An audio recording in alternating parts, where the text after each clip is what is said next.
Cooper Carpenter proudly wears number 13 this year on his jersey and around his neck. He's always with me when I'm on the baseball field, you know. I feel like I'm playing just with him. He wears it for his friend and former teammate, Deshaun Bradford. He was kind of the goofball of the team, you know. Tried to make everybody laugh, and he was a real hard competitor. Didn't let anything stand in his way. If he wanted it, he was going to take it. Cooper and Deshaun started playing ball together when they were just 5 years old. Cooper's dad was their coach. He saw something special in Deshaun. He played the three toughest positions to master in the game of baseball at pitcher, catcher, and shortstop, and he was the most talented kid that I coached. You know, had remarkable God-given abilities. He was as talented as they come, especially for his age. And we didn't just play in Kansas, we played people all across the country, all over the place. But that all ended in December. Deshaun was supposed to be at baseball camp. Instead, police say he and some friends made a very bad choice. 911, what's the location of your emergency? Oh, no. Okay, were there any weapons involved? Yes, they got the guns. Hey, is anybody injured? Yes, I think one is... Police say Deshaun and 3 other boys, ages 16 and 17, carrying guns, decided to rob this South Side gas station. So one of the people who tried to rob the store got shot? Yeah, one of them got shot. 2 of them got away. A customer pulled his own gun and shot and killed Deshaun. I believe one suspect was shot by a bystander citizen. It's a trend police want stopped: kids committing violent crimes. In 2014, there were 71 kids arrested, some as young as 10 years old, for murder, armed robbery, and assault with a weapon. Last year, that number jumped to 95. But what really stands out? The number of armed robberies committed by children went from 19 in 2017 to nearly 50 last year. When you're that young and you're carrying guns or you're committing crimes with guns, these kids, they don't really understand the consequences. Police blame peer pressure, a bad home life, and a need for belonging. Officer D.L. Watson gives kids 2 options. If you make the wrong choice, you end up dead or in jail. Sometimes the kids listen and sometimes they don't. But if you get a lot of these kids one-on-one, they're not as tough as they really portray themselves to be. His former coach says Deshaun made the wrong choice that day. Now he'll never play baseball again.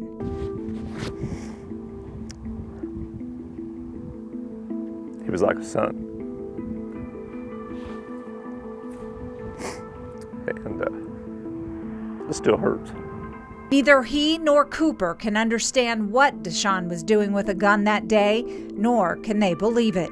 I don't have any idea what would have driven him to do that other than, you know, just the thrill of doing it and trying to profit in some way, I guess. I never thought he'd be capable of doing anything like that. And it's likely they'll never know. Now, as Cooper hits the field, he carries with him the memories of his friend, a kid he thought he'd see someday playing baseball on TV. But we just hung out and talked to him about Deshaun, and I wish we could just go back and play baseball with him some more.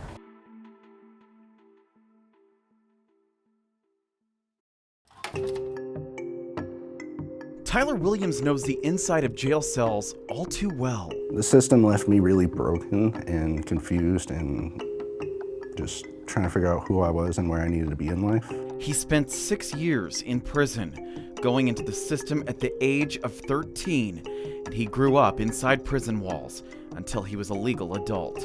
It honestly destroyed me with the system itself and how broken it is with not only just how they feel that the program that they feel works the best does not meet the requirements for the youth. That broken system has also caught the attention of lawmakers who thought they came up with a solution.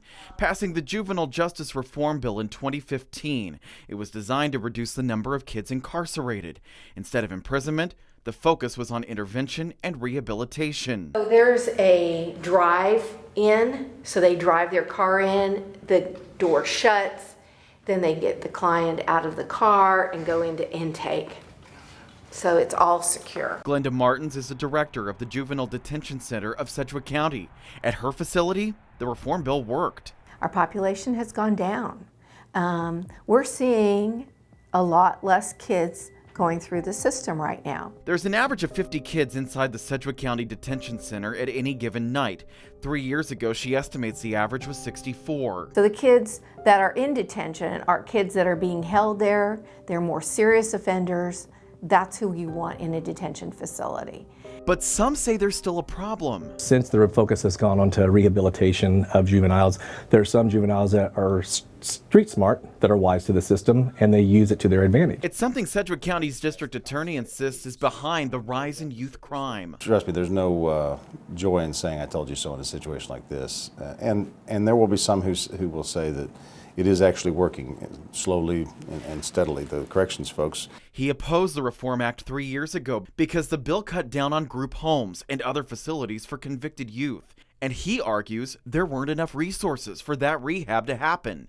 He goes even further, blaming the rise in crime levels on the lack of enforcement now possible. It's too early to make a one-to-one corollary, but what's changed? I can't think of another factor that I could say, oh, it could be that or that or that. Blaming a system which requires teens to look at rehab options at their own expense. And that's the problem with implementing a wholesale change as opposed to piecemeal, is it was just too much all at once. So these kids can't afford to go to the treatment that they're supposed to go to. Most of them have no financial means. Though police admit too, there is some good that's come from the changes. So you take the good and the bad when you change a system, and at this point in time, the good is outweighing the bad. But as crime rates continue to rise among youth, not everyone agrees. They tore down the old system before they built the new one. Sedgwick County 911, what is your emergency? They're shooting. I'm sorry? They're shooting on Pyatt, 25th and Pyatt. One ran, I think maybe somebody got hit. I don't know. Oh my God, somebody got hit. Somebody got hit. It's called Enough is Enough, a video inspired by the new Wichita Police Department's Violent Gang Community Response Team.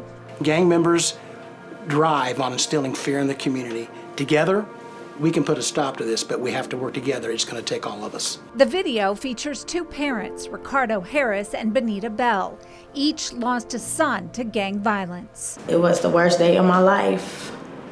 Like, I never thought in a million years that I would ever get a call stating that my child's been shot. And then even after the funeral, it just didn't sink in to me. We just know he's been shot. We're praying that he's alive. Harris's son, Robert Ridge, was shot to death by gang members while driving home one night in 2008. Ridge, a gifted student and athlete, lost his life because he glanced at a nearby car. The killer is in prison. Bell's son was gunned down by gang members in 2016. Two teenagers are serving time in prison for his murder. And that's the sad thing is, a bullet doesn't come back. More than 2,100 documented gang members roam the streets of Wichita. They're getting younger and younger. I feel like the violence committed by younger kids, juveniles, has become more serious.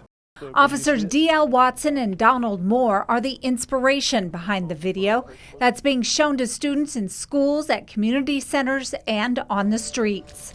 So we really wanted to work on the prevention aspect in hopes that we could get it out for several people to see, and maybe it'll change the minds of some of these young men who are thinking about joining gangs. Watson and Moore work closely with teens. They say kids who don't have a good family structure or anything to do after school are looking for love and support, and they often get that from belonging to a gang. That's where it's important for us as a community to bring the resources for, after school activities, summer baseball programs, the neighborhood centers. The hope is that by getting this video out to every parent and teen, it will make a difference and end the cycle of gang violence.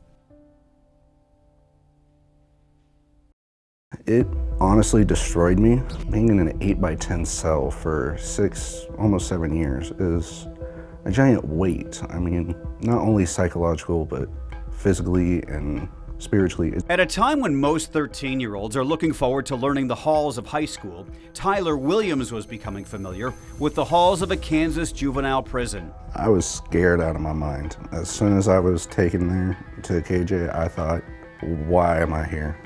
What I know I deserve this, but why? Tyler would not go into detail about why he was sentenced to juvenile detention, but described kids as young as 10 years old living together, sharing anger and depression that he says runs rampant among these young offenders. One of my deepest points was when I hit my 2-year mark in jail. And from there, I just said, enough's enough. I'm tired of being pity for myself. I need to do something better. For him, the answer lay in finishing high school and, once released, a group called Progeny. Progeny is a grassroots nonprofit organization ran by youth who have been impacted by the juvenile justice system. Led entirely by former juvenile offenders, Progeny provides support for incarcerated kids and families. Everything from mental health to transitioning from jail to the real world. Your past is your past. I mean, one of our major mottos is we're bigger than the box you're trying to put us in. So even though you put that label criminal, delinquent, we are not that. We are kids with horrible experiences trying to make a difference and learn from those to better everyone. Not just us, not just our families, the community. You are not a failure.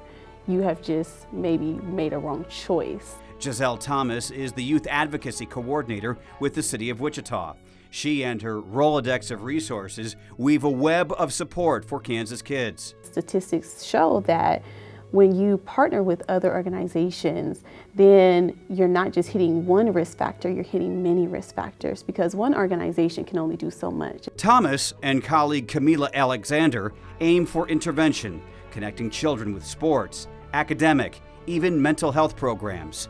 Children with records have a safe place in the city of Wichita. Incarceration, we've known, is not the answer. It just ends up being the consequence. Finish the consequences and move forward. It's someone looking for love, support, and acknowledgement that this won't carry with you the rest of your life. Tyler couldn't agree more. In his 6 years in juvenile prison, he learned a lot, and he's hoping to teach kids what not to do so they don't end up spending their childhood behind bars. We didn't want to see any more kids in jail. We want to see the community do more for the youth instead of just locking them in a cell.